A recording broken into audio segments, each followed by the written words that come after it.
বাঁচাবে দিব ধন যত চাইবে, নীলমণিকে যে বাঁচাবে দিব ধন যত চাইবে।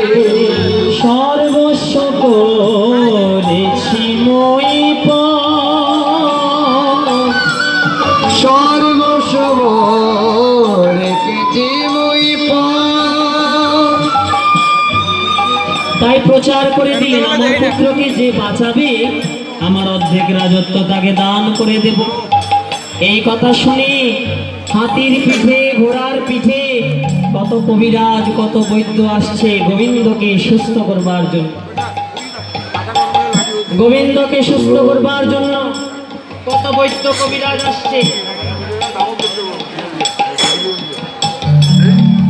হরি বল হরি বল হরি বল।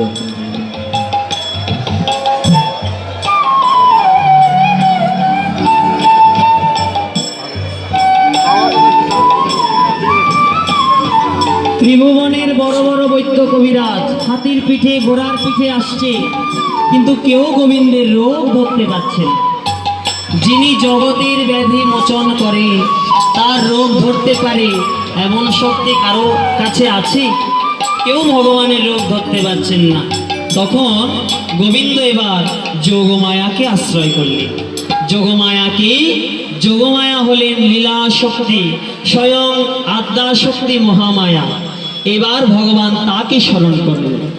শরণাগত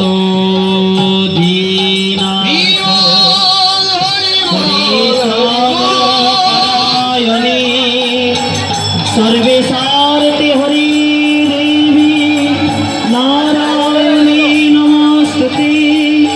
শঙ্খ চক্র গদা সংযম গৃহীত পরমায়ুধে প্রসীদ বৈষ্ণবী রূপে নারায়ণী নমস্তুতে।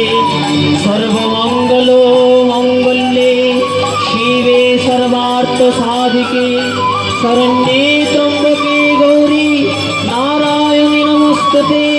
সৃষ্টি স্থিতি বিনাশানাং শক্তিভূতে সনাতনী গুণাশ্রয়ে গুণময়ী নারায়ণী নমস্তুতে। নমো গণেশ জননী ত্রিগুণধারিণী ভুবন মোহিনী তারা। তুমি দিগম্বরী ত্রিলোকপালিনী শ্রী দুর্গে দুর্গতি হরা। গণেশ জননী ত্রিগুণধারিণী ভুবন মোহিনী তারা। তুমি দিগম্বরী ত্রিলোকপালিনী শ্রী দুর্গে দুর্গতি হরা।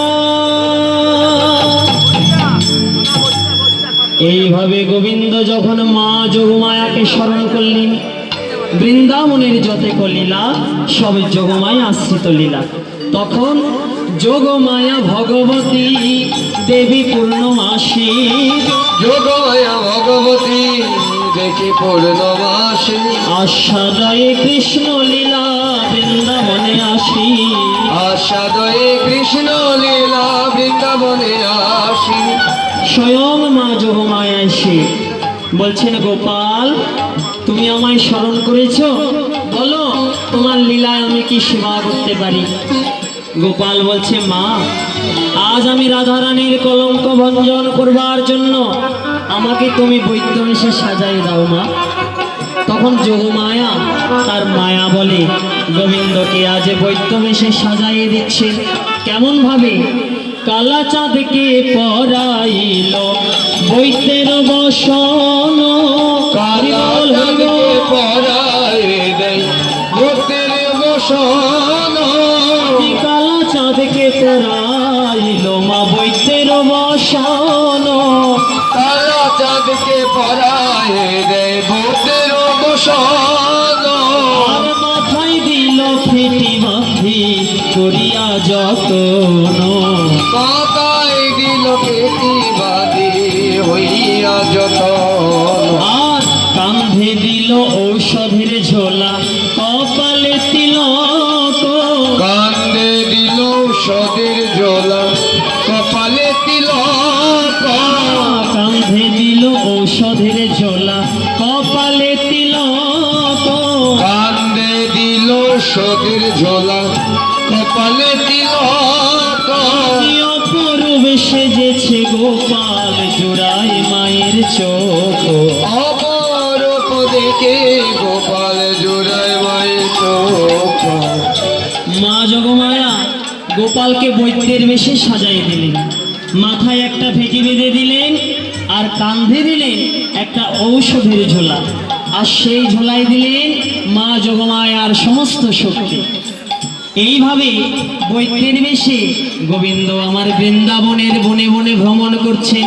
ছদ্মবেশে পদ্ম নেত্র করে ঔষধের পাত্র বেশি পদ্ম নেত্র করে ঔষধের পাত্র পবিত্র ভাবে ধরিল যতনে যতনে পবিত্র ভাব ধরিল যতনে ঝোলাই বিভেদ ঔষধ ভরে যাইতে নন্দের পুরে জোলাই মিলে ঔষধ ভরে যাইতে নন্দের ভবরে পথ মাঝে দেখা বৃন্দার স্বামী স্বামী কত মাঝে দেখা বৃন্দার সনে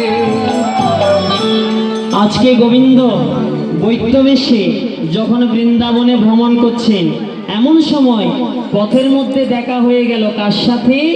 বৃন্দা দেবীর সাথে। বৃন্দা তুলসী যে হলেন আমার কৃষ্ণ প্রেয়সী, সেই বৃন্দা দেবীর সঙ্গে দেখা হয়ে গেল। দেখা হয়ে গেল রে, দেখা হয়ে গেল রে এই পথ মাঝে বৃন্দার সনে দেখা হয়ে গেল রে। আজি পথ মাঝে বৃন্দার সনে দেখা হয়ে গেল রে পথের মাঝে যখন বৃন্দা দেবীর সঙ্গে দেখা হয়ে গেল, গোবিন্দ মনে মনে ভাবছেন কি বৃন্দা যদি আমাকে একবার চিনে ফেলে তাহলে তার লীলাও হবে না, রাধারানীর কলঙ্ক মোচনও হবে না। বৃন্দা অবাক হয়ে ওই বৈদ্যের দিকে তাকাইয়ে আছে, আর গোবিন্দ মনে মনে ভয় পাচ্ছেন যদি বৃন্দা আমাকে চিনে ফেলে তাহলে তো আজকে রাধারানীর কলঙ্ক মোচন হবে না। যাক, একবার পরীক্ষা করে দেখি আমাকে চিনতে পারে কিনা। এই বলে বৈদ্য বলছেন, কই গো সুন্দরী, এমন ভাবে হা করে আমার দিকে তাকাইয়ে আছো কেন? পুরুষ মানুষ দেখোনি জীবনে চোখে? বৃন্দা ওই কথা শুনে বলছে, ছি ছি ছি ছি ছি, মরণ, কথার কি ছিলি? তোমার দিকে তাকাইয়ে আছে কেন জানো? তোমায় চেনা চেনা মনে হয়, তোমায় চেনা চেনা মনে হয় চেনা চেনা মনে হয়, তোমায় চেনা চেনা মনে হয় দাও আমায় পরিচয়, চেনা চেনা মনে হয়। দাও আমায় পরিচয় চেনা চেনা মনে হয় গোবিন্দ বলছে, ও আমাকে চেনা চেনা মনে হচ্ছে? আহা। মনে হবে নাই বা কেন? আমি সকলের মুখের কথাও জানি, সকলের মনের কথাও জানি। বৃন্দা বলছে, ও বাবা, তুমি আমার সবার মনের কথাও জানো নাকি? দেখি বলো তো আমার মন এখন কি বলছে? গোবিন্দ বলছে, তোমার মনের কথা তো আমি আরো বেশি করে জানি। শোনো, তোমার মন এখন কি বলছে জানো?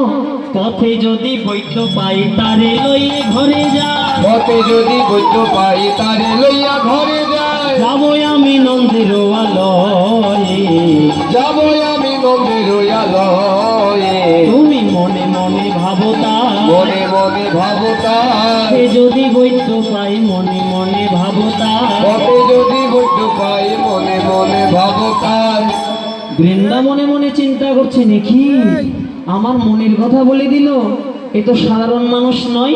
যাক, ওর পরিচয়টা একবার জিজ্ঞাসা করি। কই গো, তোমাকে তো বৃন্দাবনে কোনোদিন দেখি নাই আগে, তোমার বাড়ি কোথায়? তখন গোবিন্দ বলছে, শোনো, আমার বাড়ি কোথায় জানো? ওরে আমার বাড়ি বাড়ি বাড়ি, আমার বাড়ি বাড়ি বাড়ি ভাই আমার বাড়ি বাড়ি বাড়ি, আমার বাড়ি বাড়ি বাড়ি আমি সব বাড়িতে বসতে করি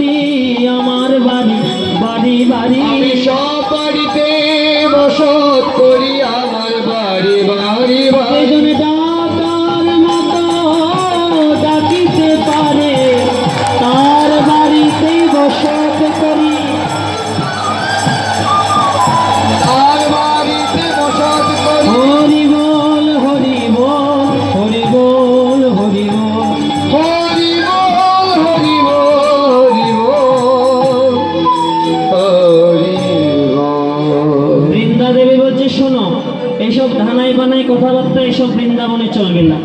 নিজের পরিচয় সুন্দর করে দিলে দাও, না হলে আমাকে পথ ছেড়ে দাও, আমার অনেক কাজ আছে। তখন গোবিন্দ বলছে, সুন্দরী ধৈর্য ধরো, ধৈর্য ধরলেই তো ভালো বস্তু পাওয়া যায়। আহা, হরি বল। আমার পরিচয় শুনবে, শোনো। ওরে আমার কালা বৈদ্য নাম, মধুপুর ধাম, বেড়ায়ে চিকিৎসা করি। আমার কালাবতনম মধুপুর ধাম, বেড়ায়ে চিকিৎসা করি। আমার কালা বৈদ্য নাম, মধুপুর ধাম, বেড়ায়ে চিকিৎসা করি। আমার কালাবতনম মধুপুর ধাম, বেড়ায়ে চিকিৎসা করি। হৃদয়ের ব্যাধি পীড়িতের জ্বর, সকলই সারিতে পারি আমি। হৃদয়ের বেদি পীড়িতের জ্বর, সকলে সারিতে পারি। আমি সারতে পারি, আমি সারতে পারি। এই জগতের ব্যাধি সারতে পারি। এই জগতের ব্যাধি সারতে পারি। আমি কালা বৈদ্য নামটি ধরি, জগতের ব্যাধি সারতে পারি। আমি কালা বৈদ্য নামটি ধরি, জগতের ব্যাধি সারতে পারি। বৃন্দা বলছে, ও তুমি কবিরা, তুমি বৈদ্য, বাবা বাবা বাবা বাবা। এতক্ষণ তো অনেক বৈদ্য দেখলাম, হাতির পিঠে, ঘোড়ার পিঠে, রথে চড়ে, কিন্তু কেউ আমাদের গোবিন্দের রোগটি ধরতে পারলো না। তোমার তো হাতিও নাই, ঘোড়াও নাই, রথও নাই, পায়ে হেঁটে হেঁটে ভ্রমণ করছো। ও তুমি বুঝি হাতুড়ে ডাক্তার, তুমি বুঝি হাতুড়ে কবিরাজ। গোবিন্দ বলছে, শোনো, তুমি কোন জ্যোতিষের বউ? আমাকে দেখে মাত্র বলে দিলে আমি হাতুড়ে ডাক্তার? এখনো তো আমাকে চেনো না। সব বৈদ্য বারবার, আর কালা বৈদ্য একবার। আমি কোনো কাঠের রথে ভ্রমণ করি না। আমি কোন রথে ভ্রমণ করি জানো? ভক্তের মনোরথে ঘুরে বেড়াই। মনোরথে ঘুরে বেড়ায়, ভক্তের মনোরথে ঘুরে বেড়াই। ভক্তের মনোরথে ঘুরে বেড়ায়। আমি যেদিকে নেই সেই দিকে যাই, মনোরথে ঘুরে বেড়াই। আমার যেদিকে নেই সেদিকে যায়, মনোরথে ঘুরে বেড়ায়। আমি আমার ভক্তের মনোরথ ছাড়া অন্য কোনো রথে আমি ভ্রমণ করি না। জানো, ভক্তই আমার মাতা পিতা, ভক্তই আমার গুরু। ভক্তই আমার গুরু। ভক্তগণে নাম রাখিল বাঞ্ছা কল্পতরু। কল্পতরু। ভক্ত যদি ডাকে আমায় অরণ্যে বসিয়া, অরণ্যে বসিয়া। তারে আহার যোগায় আমি মস্তকে গড়িয়া। হরি হরি বল। ভক্ত যেদিন দেয় প্রসাদ, সেদিন প্রসাদ পাই। ভক্ত যেদিন না দেয় প্রসাদ, সেদিন আমি উপবাসে যাই। ভক্তের মনোরথ ছাড়া অন্য কোনো রথে আমি ভ্রমণ করি না। তখন বৃন্দা দেবী বলছে, তাহলে একটা কাজ করো, সবাই যখন একবার একবার চেষ্টা করলো, তুমিও একবার চেষ্টা করো। আজ আমাদের প্রাণনাথ নন্দনন্দন কৃষ্ণ অচৈতন্য হয়ে মায়ের কোলে পড়ে আছে, তুমিও একবার গিয়ে চেষ্টা করে দেখো, যদি তাকে সুস্থ করতে পারো। গোবিন্দ মনে মনে চিন্তা করছেন, এই তো সুযোগ, এই সুযোগের জন্যই তো আমি অপেক্ষা করছি। তাই গোবিন্দ বৃন্দা দেবীর সঙ্গে সঙ্গে গমন করলেন। কেমন ভাবে? পরিহাস পরিহরি দ্রুত চলিলেন হরি। পরিহাস পরিহরি দ্রুত চলিলেন হরি। আসিলেন নন্দের ভবনে ভবনে। আসিলেন নন্দের ভবনে। তখন কেন্দ্রে বলে যশোমতী, আনবৈদ্য দ্রুত গতি। এদে বলে যশোমতী, মানবত্ব দ্রুত গতি। গোপাল আমার আছে অচেতনে অনে। গোপাল আমার আছে অচেতনে।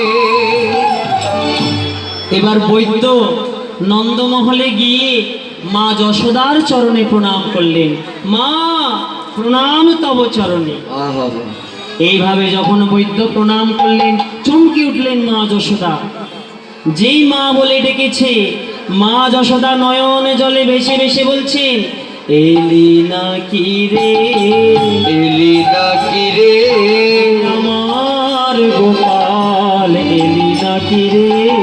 আমার গোপাল, এলি নাকি রে। একবার মা বলিয়া আই রে কোলে, আমার গোপাল এলি নাকি রে। একবার মা বলিয়া আই রে কোলে, আমার গোপাল, এলি নাকি রে। দেখুন ভক্তমণ্ডলী, আহা যোগমায়াকে আশ্রয় করে মায়া বলে গোবিন্দ ছদ্মবেশ নিলেন। কেউ জগতে চিনতে পারল না, কিন্তু মায়ের কাছে এসে ধরা পড়ে যাচ্ছে। সন্তান যতই ছদ্মবেশে থাকুক না কেন, মায়ের চোখে কোনোদিন ভাগি দিতে পারে না। তাই তো বিদেশে বিপাকে যার পুত্র মারা যায়, পাড়া পড়শি না জানিতে আগে জানে মা। স্বয়ং ভগবান হয়েও মায়ের কাছে ধরা পড়ে যাচ্ছে।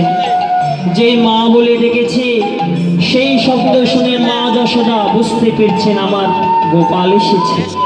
ডাক দিয়ে বলছেন, এলি নাকি রে, এলি নাকি রে, এলি নাকি রে, এলি নাকি রে। ওরে আমার গোপাল, এলি নাকি রে।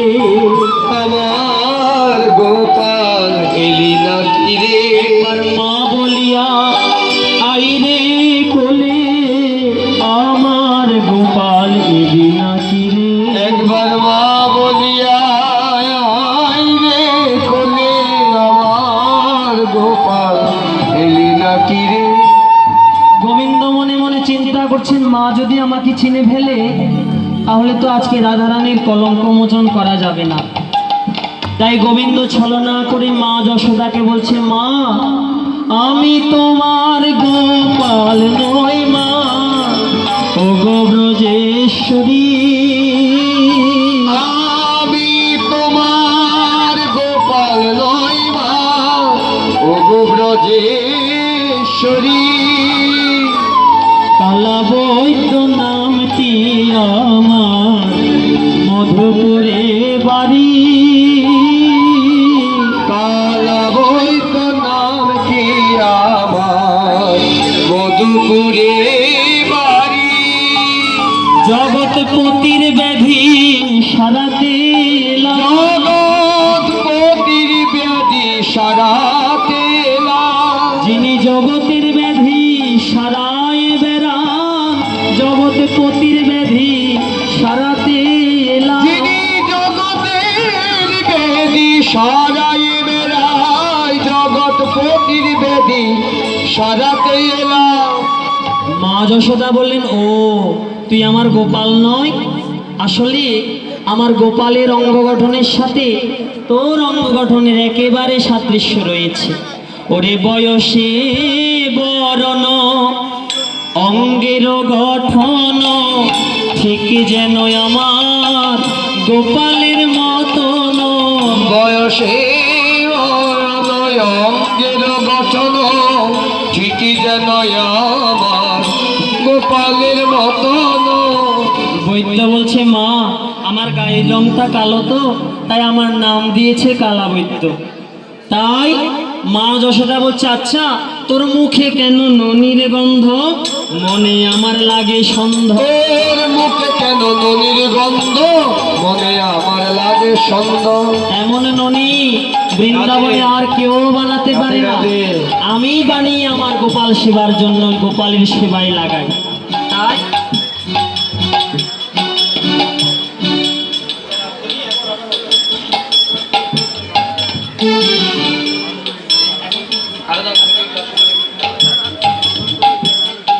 তোর মুখে কেন ননির গন্ধ, মনে আমার লাগে ও সন্দেহ। তোর মুখে কেন ননির গন্ধ, লাগে আমার মন সন্দেহ। কোথায় বা পেলি রে, কোথায় বা পেলি রে, এমন সত্য যাতন বনি, কোথায় বা পেলি রে। এমন সত্য যাতন বনে, কোথায় পেলি রে। গোবিন্দ মনে মনে চিন্তা করছেন, মায়ের কাছে তো আমি ধরা পড়ে যাচ্ছি, রাধারানীর কলঙ্ক মোচন তো আর হবে না। তখন গোবিন্দ কি করলেন, তখন অন্তর্যামী নারায়ণ বুঝিয়া মায়ের মন, অন্তরে যাবি নারায়ণ দিয়ে মরি রম। আমার যোগ মায়া করিল স্মরণ, যোগ মায়া করিল শরণ। আসি তখন যোগ মায়া মায়া জাল বিস্তারিয়া, আসি সকল যোগ মায়া মায়া জাল বিস্তারিয়া। যশোদারে করে আকর্ষণ, বাসনারে করে আকর্ষণ। শ্রীমদ্ ভগবদ গীতায় বলছেন, দৈবীর ঈর্ষা গুণময়ী মম মায়া দূরত্বয়া মামে বুঝে প্রপদ্যন্তে মায়ামে তাং তরন্তিতে। ভগবান সকলের কাছেই থাকে, নিকটেই থাকে, আমরা দেখতে পাই না কেন? ভগবানের মায়ার কারণে এখানেও ভগবান উপস্থিত আছে, আমরা দেখতে পাই না কেন? এই মায়ার কারণে। যারা মায়াকে জয় করেছেন, গুরু কৃপা বলে যারা মায়াকে জয় করতে পারে তারাই ভগবানের দর্শন পায়। তাই আজ যোগমায়া এসে আবার মায়ার পর্দা দিয়ে মা যশোদাকে আকর্ষণ করলেন। মা যশোদা কেঁদে বলছে, বৈদ্যরাজ দেখো দেখো আমার গোপালের কিভাবে ব্যাধি হলো। সুধী মণ্ডলী, এবার আমরা আরতির জন্য কিছুক্ষণ লীলা বিশ্রাম রাখবো।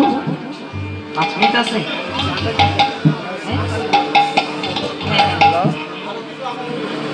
আমরা আরতির জন্য লীলা বিশ্রাম রাখছি, আরতির পরে আবার আমাদের লীলা শুরু হবে।